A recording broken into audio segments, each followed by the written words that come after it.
Olá, tudo bem? Nesse encontro, nós vamos estudar a teoria do erro. O erro é uma falsa representação da realidade, é o desconhecimento equivocado de um objeto. Às vezes, até mesmo a ausência de conhecimento. Uma ignorância quanto a uma realidade fática pode levar também ao erro. Por exemplo, o sujeito tem relações sexuais com uma pessoa menor de 14 anos, sem saber que essa pessoa é menor de 14 anos. Ou seja, a ignorância sobre a realidade.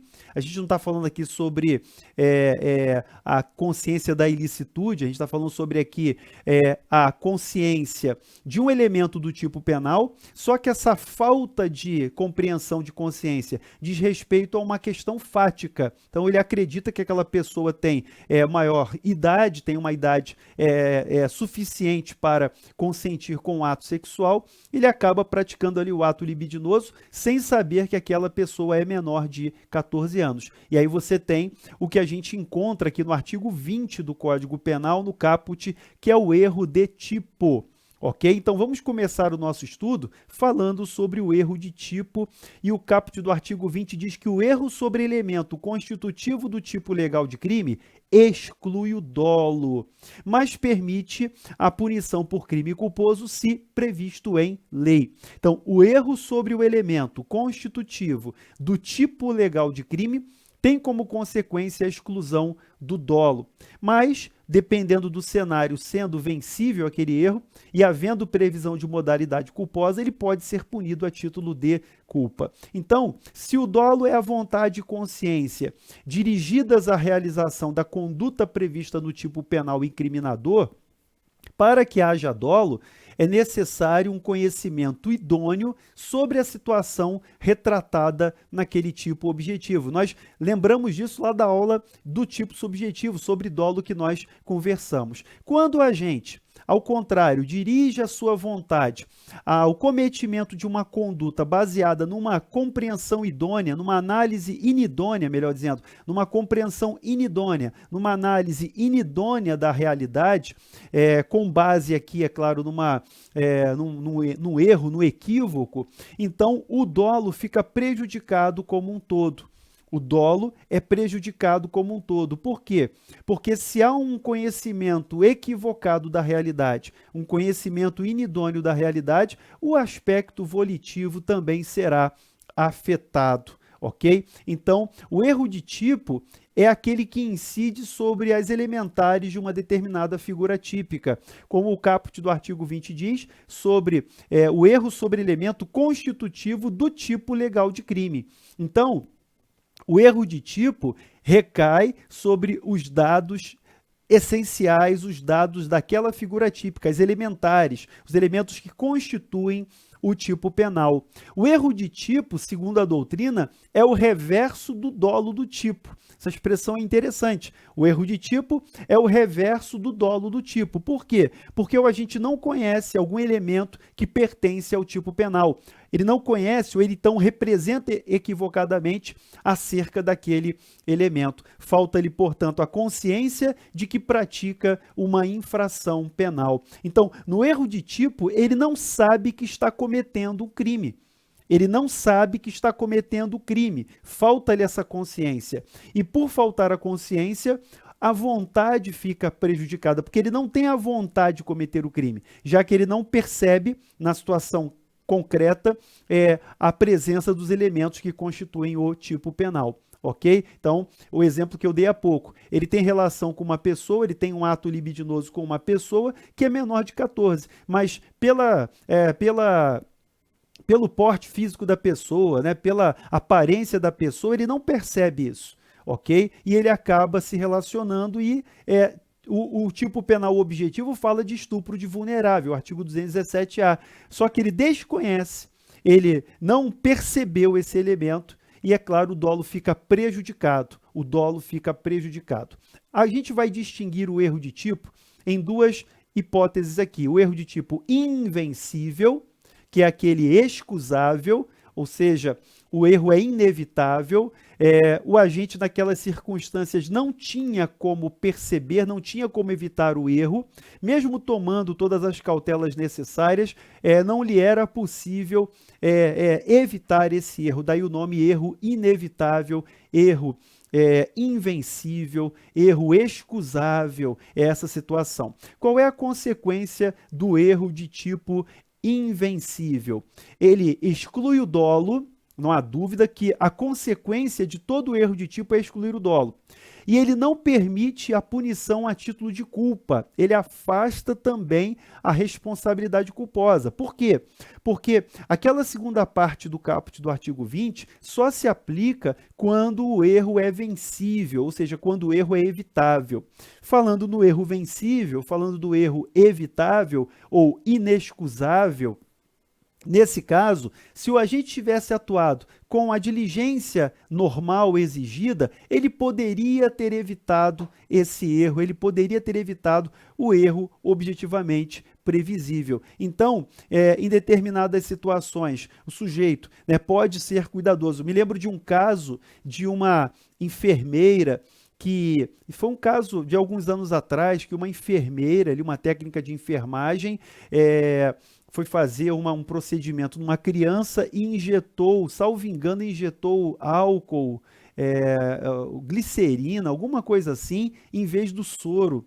Então ela pegou aquele recipiente, né, de plástico e acho que acho que foi vaselina em vez de soro. A criança veio a óbito porque foi injetado ali, em vez de soro na veia, injetado vaselina. Então, veja, se você pensar que no caso concreto, aquela pessoa poderia ter agido de forma mais diligente, veja, lido o rótulo, olhado ali os recipientes, percebido, né, a textura diferente, ela teria evitado esse erro. Ela quis matar a criança? Claro que não. É óbvio que ela não teve o dolo de matar a criança. É óbvio que ela pensava que aquilo era um soro. Ela teve uma falsa representação da realidade. Porém, o erro era vencível, o erro era evitável. Qual é a consequência? Como existe a figura do homicídio culposo, ela responde a título de culpa. Nesse caso aí, é a chamada culpa imprópria. É o que a doutrina chama de culpa por assimilação, culpa imprópria, culpa por extensão, ok? Porque lá na parte final do caput do artigo 20, assim como vai acontecer no parágrafo 1º também, há uma culpa chamada imprópria. Por quê? Porque, na verdade, ela não agiu no sentido geral propriamente da culpa, mas por uma ficção jurídica, ela responde, né, ela é punida pelo fato a título de culpa. É um ajuste que o legislador fez, né, por isso que essa culpa por assimilação, ou culpa por extensão, ou culpa imprópria, a figura que aparece aí, ok? Nós vimos aqui, então, as figuras do erro de tipo, as hipóteses do erro de tipo, vencível e invencível, no que tange ao erro de tipo essencial. A doutrina chama de erro de tipo essencial essa figura do caput do artigo 1º. Muito bem. Vamos agora passar a análise do chamado erro de tipo acidental. Eu, particularmente, não gosto de chamar de erro de tipo acidental, eu chamo de erro acidental. Por quê?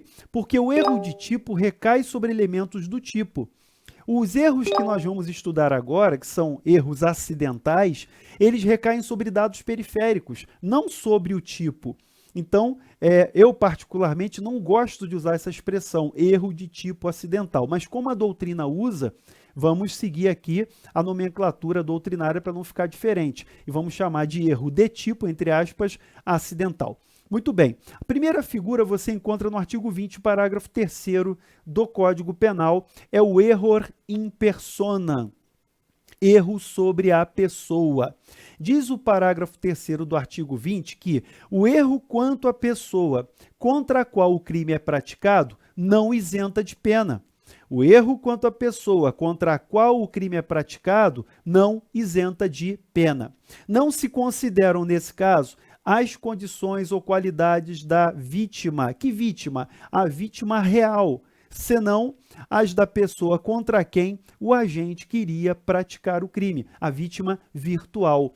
Então, nesse caso, há uma substituição das pessoas. O dolo permanece íntegro, porque ele tem o dolo de realizar o tipo penal, não há isenção de pena, o erro sobre a pessoa não isenta de pena, diz o parágrafo 3º, mas o agente erra sobre a identificação da vítima. Ele confunde a vítima com outra pessoa.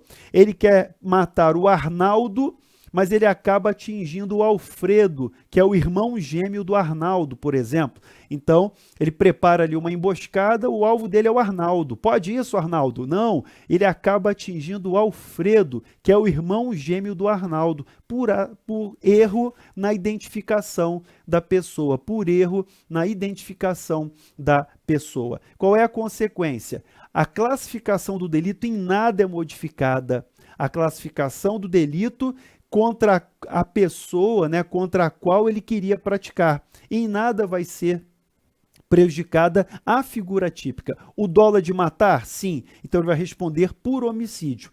E nesse caso, diz o parágrafo 3º que não se consideram as condições, as qualidades da vítima real, do Alfredo, né, no meu exemplo, mas sim as da vítima virtual, o Arnaldo, que era quem ele pretendia atingir. Então, por exemplo, se Arnaldo é um policial e ele tinha essa motivação na prática do delito por conta da condição daquela vítima de servidor da segurança pública, você tem aquela qualificadora prevista no artigo 121.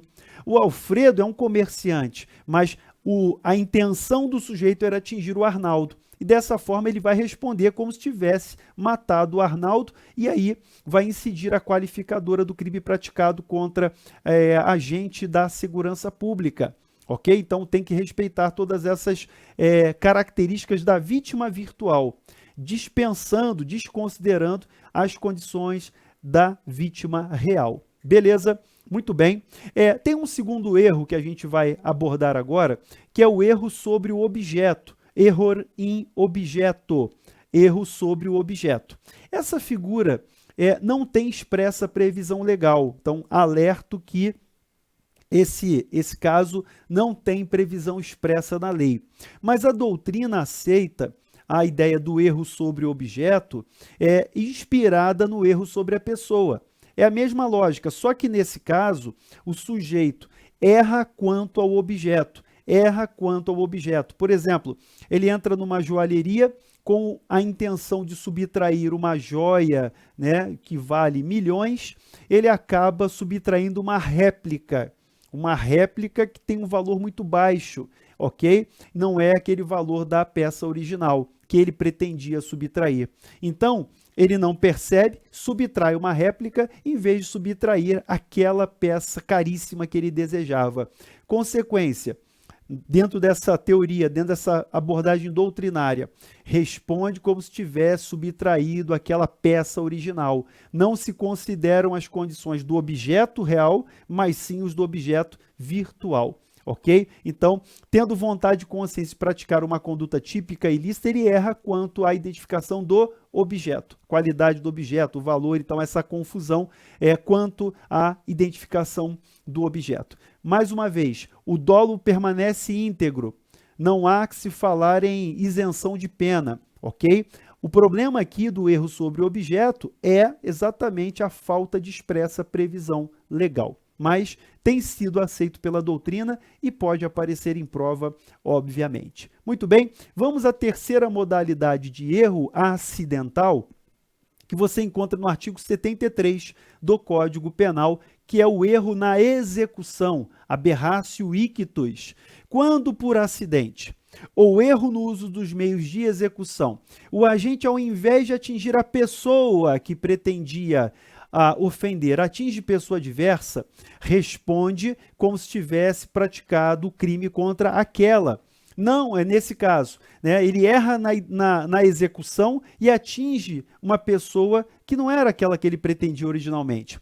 Nesse caso, atendendo-se ao disposto do parágrafo 3º do artigo 20 deste Código, ou seja, aplica-se aqui a mesma consequência do erro sobre a pessoa. Não se consideram as condições da vítima real, mas sim as da vítima virtual. Ok? Então, no erro na execução, aberratio ictus, você tem o chamado desvio no golpe, o erro na exteriorização do comportamento. Não é na identificação da pessoa. A consequência vai ser a mesma do erro na identificação da pessoa, mas aqui nós temos um erro na execução, um erro no momento de realizar o tipo penal, ele atinge uma pessoa diversa. Consequência: o dolo fica íntegro, ok? O dolo permanece íntegro, porque ele realizou o crime pretendido, só que sobre a pessoa errada. E vamos aplicar a regra do 20, parágrafo 3º, a consequência de que não se consideram as condições da vítima real, mas sim as da vítima virtual. É a mesma lógica, ok? O erro aqui é de pessoa para pessoa. Se ele atingir também a pessoa pretendida, olha a parte final do artigo 73. No caso de também ser atingida a pessoa que o agente pretendia, aplica-se a regra do artigo 70 deste Código, ou seja, haverá concurso formal próprio. Por quê? Porque por acidente, por erro no uso dos meios de execução, ele atinge quem ele queria, mas atinge também quem ele não queria. Então, vamos aplicar a regra do concurso formal próprio. Ele vai responder com a exasperação do artigo 70 do Código Penal. Ok? A gente termina aqui esse encontro, mas no próximo encontro eu ainda vou falar um pouco mais sobre os erros acidentais, seguindo aqui o nosso estudo da teoria do erro na parte 2, que é o próximo encontro. Combinado? Um abraço, bom estudo e até a próxima!